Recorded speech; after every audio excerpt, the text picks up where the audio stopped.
সম্প্রতি নায়করাজ রাজ্জাককে নিয়ে চলচ্চিত্র পরিচালক সমিতির মহাপরিচালক বদিউল আলম খোকনের আপত্তিকর মন্তব্যের জেরে বাংলা নিউজকে এসব কথা বলেছেন কয়েকবার জাতীয় চলচ্চিত্র পুরস্কার জয়ী নির্মাতা কাজী হায়াৎ।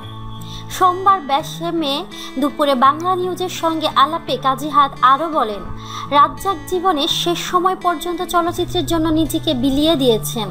তিনি এখন জীবনের শেষ সময়ে দাঁড়িয়ে আছেন। মৃত্যুর আগে তিনি জানছেন আমরা কত বড় অকৃতজ্ঞ, বেঈমান। আমরা তার কাজকে স্বীকৃতি দিতে পারলাম না। আমরা যারা এই জীবন্ত কিংবদন্তিকে নিয়ে বিরূপ মন্তব্য করছি, আমরা নিজেরাই জানি নায়করাজ রাজ্জাকের কাছে আমরা কিছু নই। তারপরও গুণী এই ব্যক্তিকে আমরা টেনে হিসড়ে নর্দমায় নামানোর চেষ্টা করছি। ত্রাসের নির্মাতা কাজী হায়াৎ প্রশ্ন রেখে বলেন, কিন্তু এতে কোনো লাভ হচ্ছে?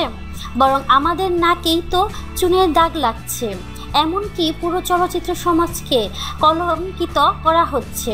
হাতে গোনা কয়েকজন নিন্দুকের জন্য আজ পুরো জাতির মাথা হেঁট হয়ে যাচ্ছে।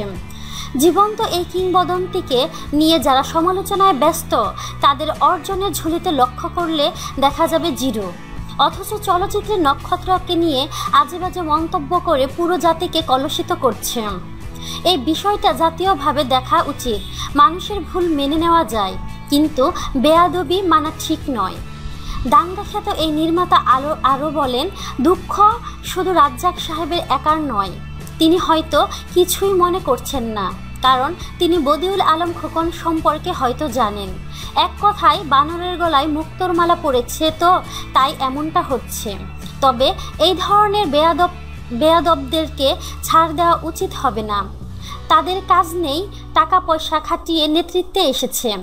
দুদিন না পেরোতেই নিজেই মনে করছেন আমি কি হনুরে। তো প্রিয় বন্ধুরা, আপনাদের কি মতামত তা কমেন্টের মাধ্যমে আমাদেরকে জানিয়ে দিন। আর অবশ্যই আমাদেরকে লাইক, কমেন্ট, শেয়ার এবং সাবস্ক্রাইব করতে ভুলবেন না।